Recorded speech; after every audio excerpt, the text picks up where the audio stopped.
In the name of God, the most merciful, the most beneficent, Your Majesties, Your Royal Highnesses, distinguished members of the Norwegian Nobel Committee, dear sisters and brothers, today is a day of great happiness for me. I'm humbled that the Nobel Committee has selected me for this precious award.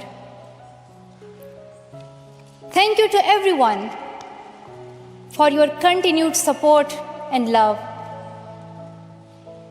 Thank you for the letters and cards that I still receive from all around the world. Your kind and encouraging words strengthens and inspires me. I would like to thank my parents for their unconditional love. Thank you to my father for not clipping my wings and for letting me fly.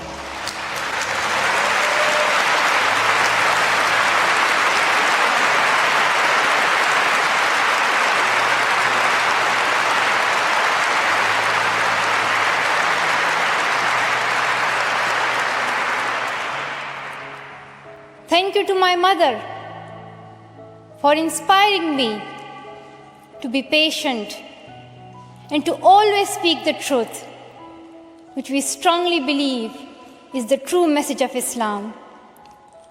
And also, thank you to all my wonderful teachers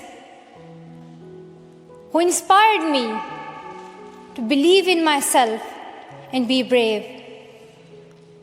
I'm proud, well, in fact, I'm very proud to be the first Pashtun, the first Pakistani, and the youngest person to receive this award.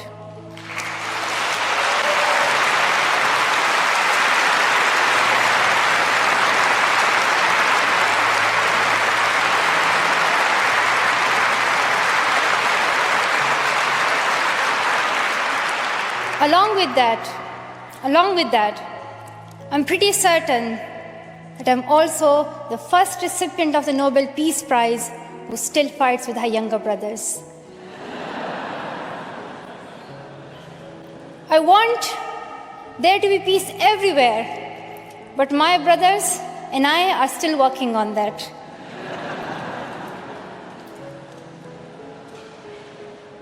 I'm also honored to receive this award together with Kailash Satyarthi, who has been a champion for children's rights for a long time, twice as long, in fact, than I have been alive.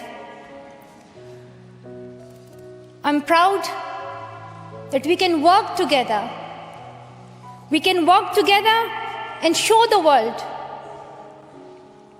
that an Indian and a Pakistani, they can work together and achieve their goals of children's rights.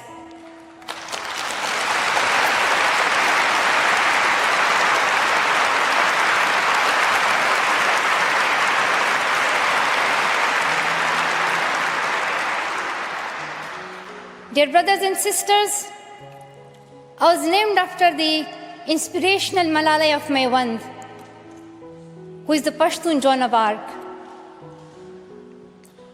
The word Malala means grief-stricken, sad. But in order to lend some happiness to it, my grandfather would always call me Malala, the happiest girl in the world. And today, I'm very happy that we are together fighting for an important cause. This award is not just for me. It is for those forgotten children who want education. It is for those frightened children who want peace. It is for those voiceless children who want change. I'm here to stand up for their rights, to raise their voice. It is not time to pity them. It is not time to pity them. It is time to take action. So it becomes the last time. The last time.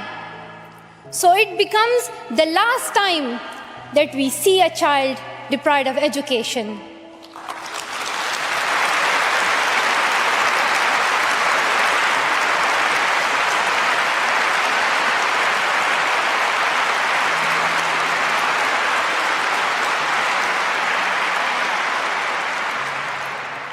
I have found that people describe me in many different ways. Some people call me the girl who was shot by the Taliban, and some the girl who fought for her rights. Some people call me a Nobel laureate now. However, my brothers still call me that annoying bossy sister.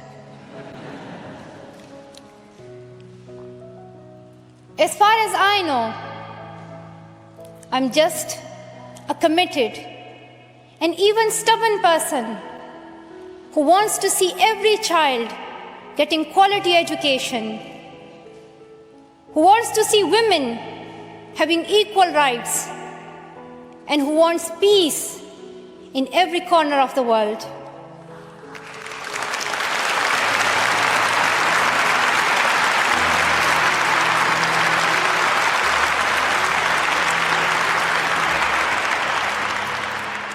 Education is one of the blessings of life and one of its necessities.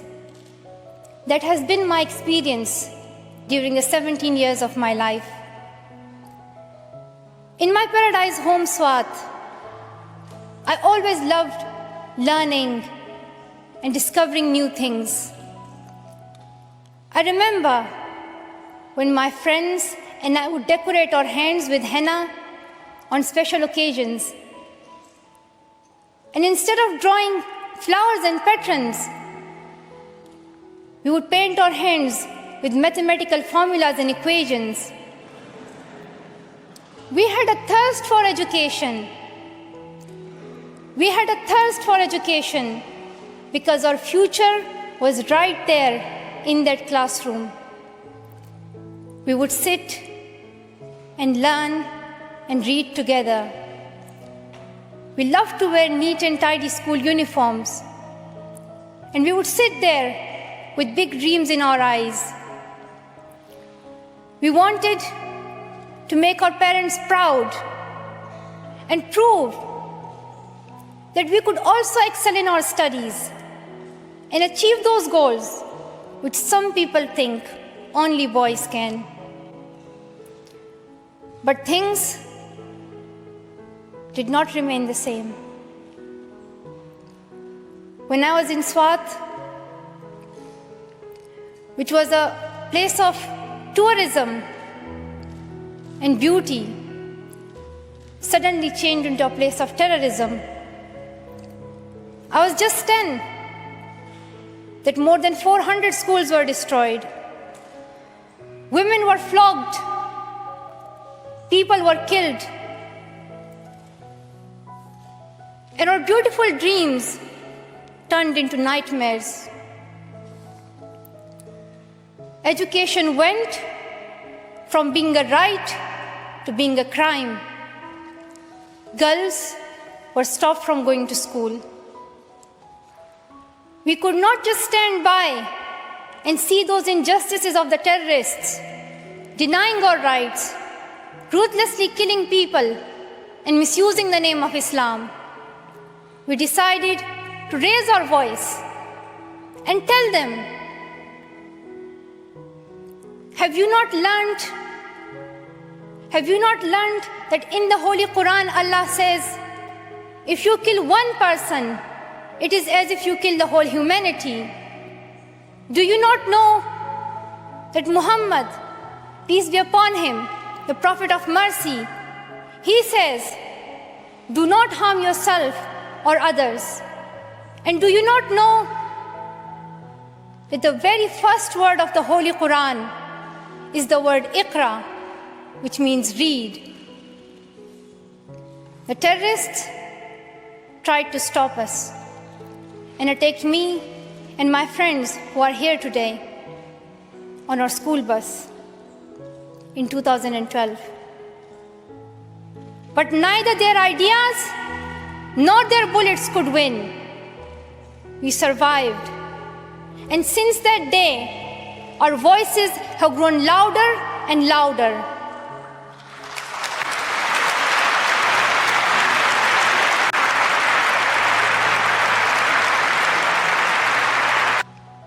I tell my story not because it is unique, but because it is not.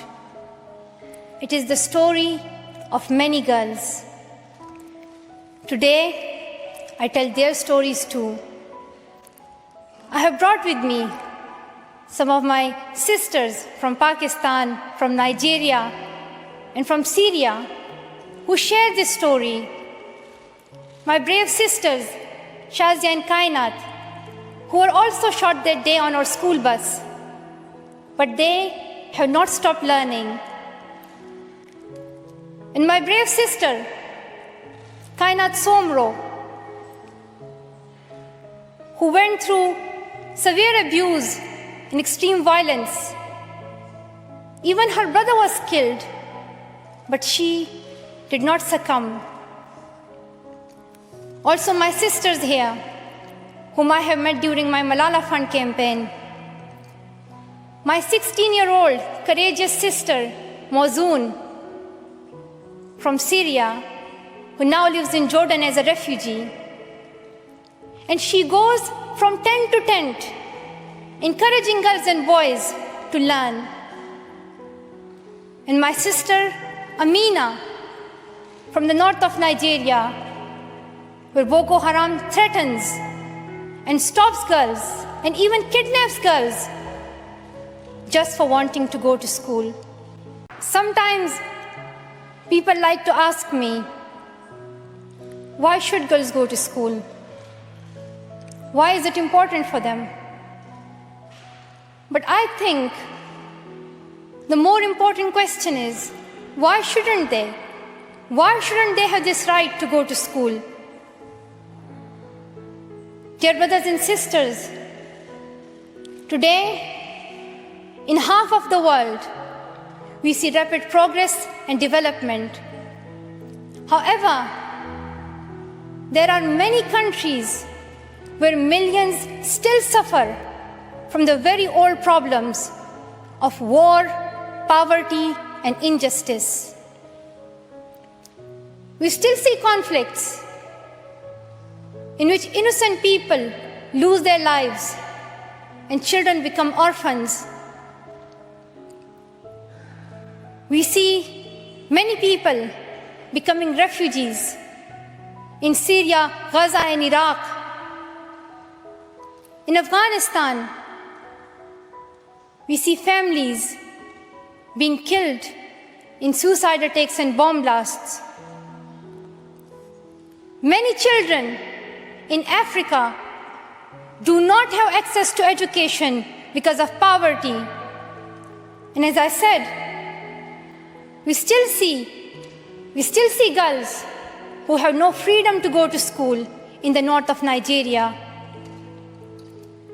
Many children in countries like Pakistan and India, as Kailash Satyarthi mentioned, many children, especially in India and Pakistan, are deprived of their right to education because of social taboos, or they have been forced into child marriage or into child labor. One of my very good school friends, the same age as me, who has always been bold and confident girl, dreamed of becoming a doctor. But her dream remained a dream. At the age of 12, she was forced to get married. And then soon, she had a son. She had a child when she herself was a child, only 14. I know that she could have been a very good doctor, but she couldn't because she was a girl. Her story is why I dedicate the Nobel Peace Prize money to the Malala Fund to help give girls quality education everywhere, anywhere in the world, and to raise their voices. The first place this funding will go to is where my heart is, to build schools in Pakistan, especially in my home of Swat and Shangla. In my own village, there is still no secondary school for girls. And it is my wish and my commitment and now my challenge to build one so that my friends and my sisters can go there to school and get quality education, and they get this opportunity to fulfill their dreams.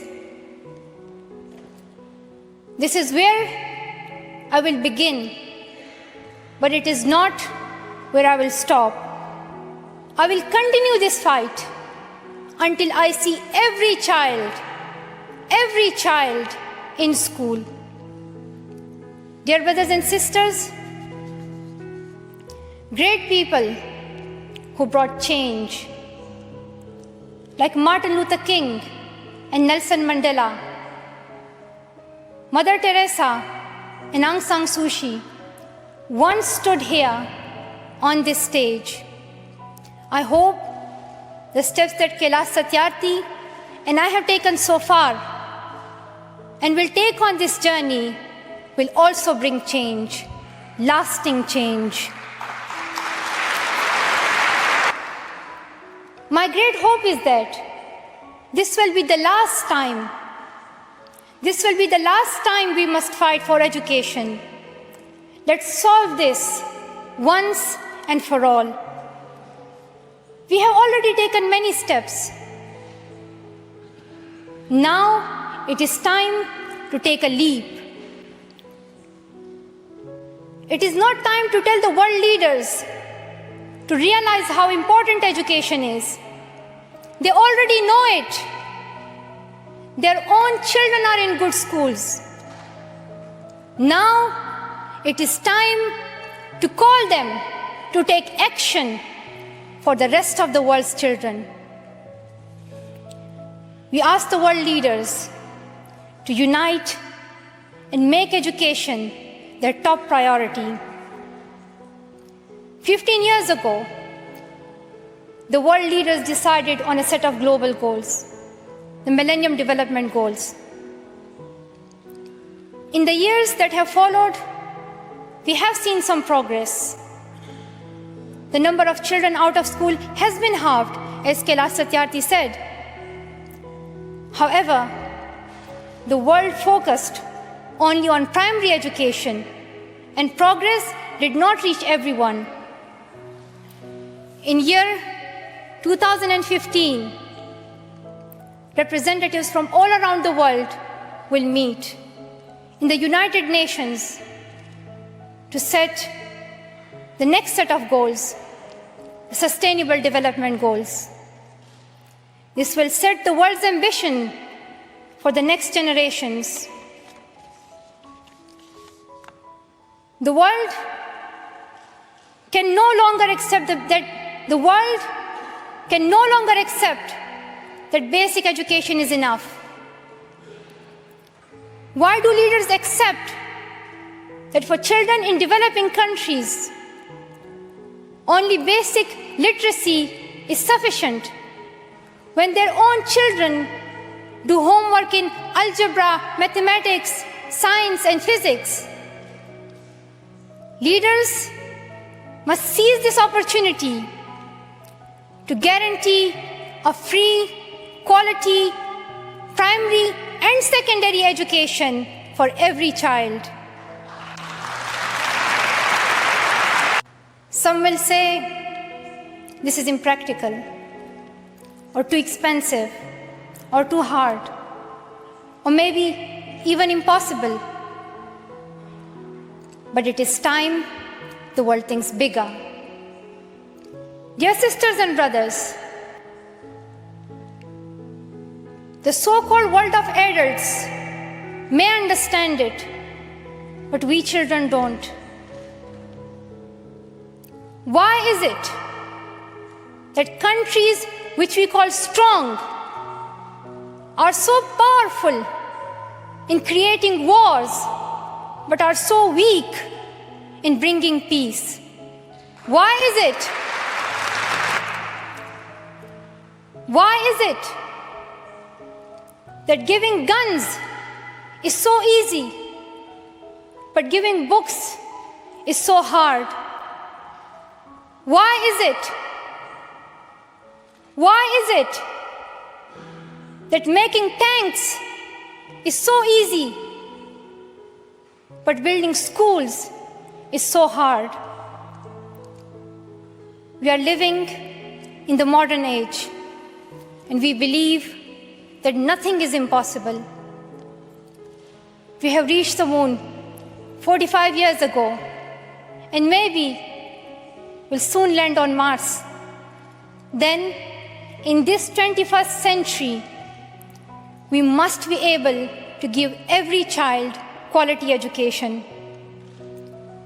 Dear sisters and brothers, dear fellow children, we must work, not wait. Not just the politicians and the world leaders. We all need to contribute. Me, you, we. It is our duty. Let us become the first generation to decide to be the last.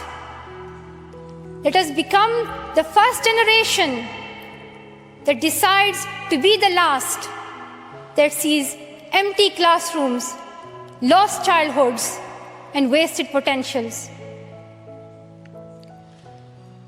Let this be the last time that a girl or a boy spends their childhood in a factory. Let this be the last time that a girl is forced into early child marriage. Let this be the last time that a child loses life in war. Let this be the last time that we see a child out of school. Let this end with us. Let's begin this ending together, today, right here, right now. Let's begin this ending now. Thank you so much.